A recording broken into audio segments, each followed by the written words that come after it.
This is Mustafa, a 23-year-old student at the University of California, Los Angeles. For now, we're going to refer to him as Mo. This is Mo. Mo was minding his own business at a UCLA library. He was approached by a community service officer and asked to show his student ID. Mo said, "No thank you." This is what happened next. Don't touch me! Don't touch me! Stand up! Stand up!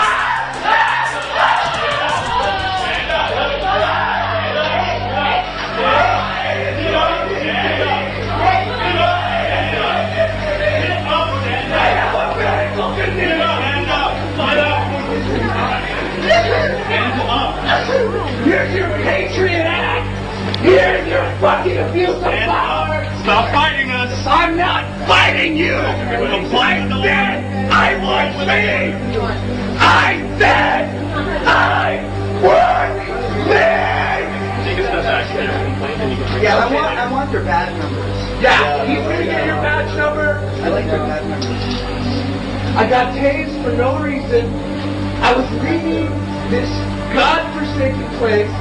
You stopped me. You're abusing your power. You've just witnessed someone being tortured and incarcerated for refusing to show their papers to the authorities. Is this the society that we've created? A show me your papers mentality, which seems can quickly escalate into government-sanctioned torture for non-compliance to an officer's unnecessary and unwarranted request. Is it possible that the atmosphere which has been created by the USA Patriot Act has worked to embolden police officers to engage in activities that, under ordinary circumstances, would not be tolerated in the United States of America?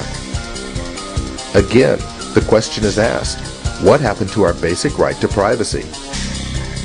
Answering that question and recognizing their loss of civil liberties under the USA Patriot Act, government leaders in states, townships, and cities across the United States have begun to systematically enact local legislation that prevents the enforcement of the USA Patriot Act in those localized communities.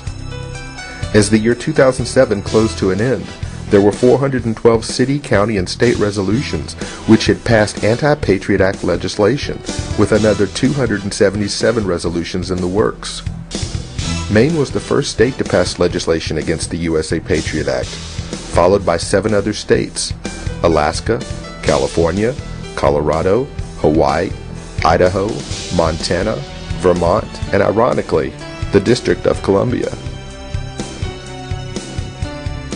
Founded in November 2001, the Bill of Rights Defense Committee helps hundreds of communities across the country participate in an ongoing national debate about civil liberties.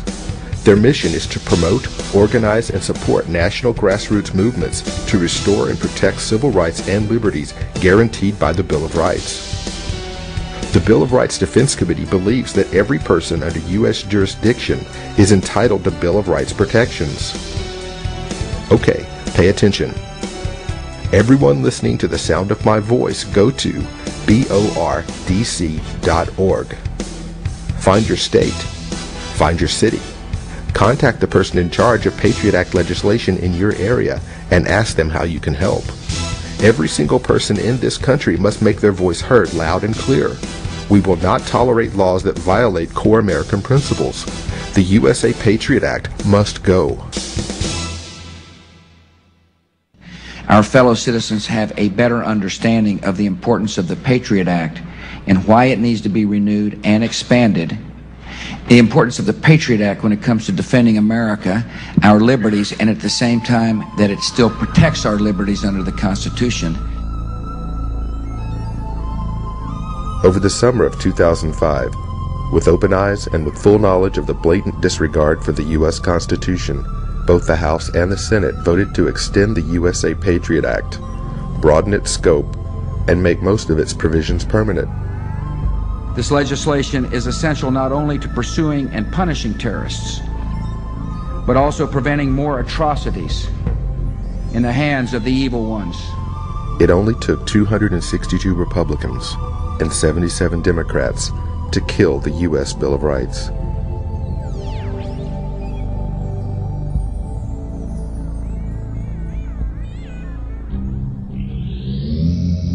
watching our special storm alert coverage of Hurricane Katrina. This morning I spoke with FEMA circulation as we bring on an emergency management team, not at the federal level but at the state level, about the Hurricane Katrina.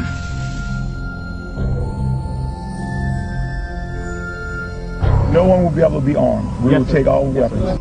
No one will be able to be armed. We will take all weapons. Police department! Police department, anyone home?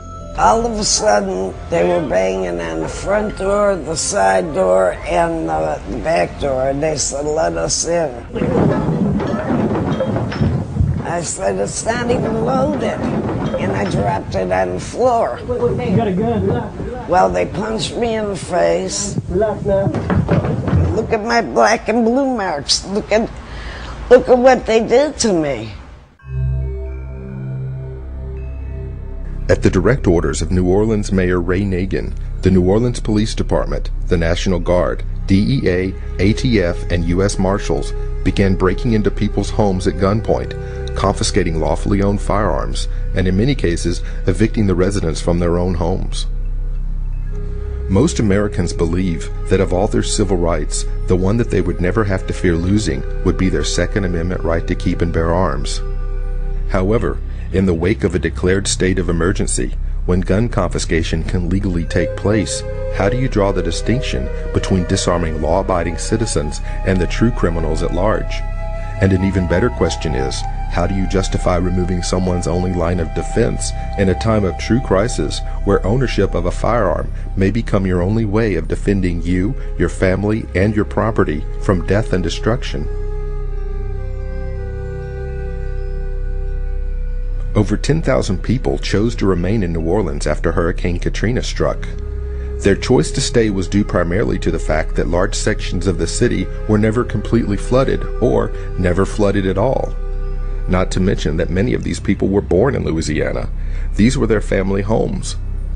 People with food, water, and the ability to sustain themselves chose to remain in their homes until the crisis had subsided. But for those people, the real crisis would come from their own government. And if you think that these violations of civil liberties in the United States were illegal, think again. Executive Order 10990 allows the government to take over all modes of transportation and control the highways and seaports. 10995 allows the government to seize and control the communications media. 10997 allows the government to take over all electrical power, gas, petroleum, fuels, and minerals. 10998 allows the government to seize all means of transportation, including personal cars, trucks, or vehicles of any kind. 10999 allows the government to take over all food resources and farms. Executive Order 11,000 allows the government to mobilize civilians into work brigades under government supervision. 11,001 allows the government to take over all health, education, and welfare functions. 11,002 designates the Postmaster General to operate a national registration of all persons. 11,003 allows the government to take over all airports and aircraft, including commercial aircraft. 11,004 allows the Housing and Finance Authority to relocate communities, build new housing with public funds, and designate areas to be abandoned. 11,005 allows the government to take over railroads, inland waterways, and public storage facilities. 11,921 gives the Federal Emergency Preparedness Agency the authority to take over all banking institutions in the United States. As we've just seen, there are laws on the books that make it perfectly legal for the United States government to suspend citizens' rights. However, if we look to the founding documents for guidance, we'll find that it's not our government that bestows these rights upon us in the first place. According to the founders, all of our rights are unalienable. So what does that mean? According to Webster's dictionary, the definition of unalienable is not capable of being transferred to another, or in layman's terms, non-negotiable, not to be forfeited, or birthright. How much plainer can it possibly be?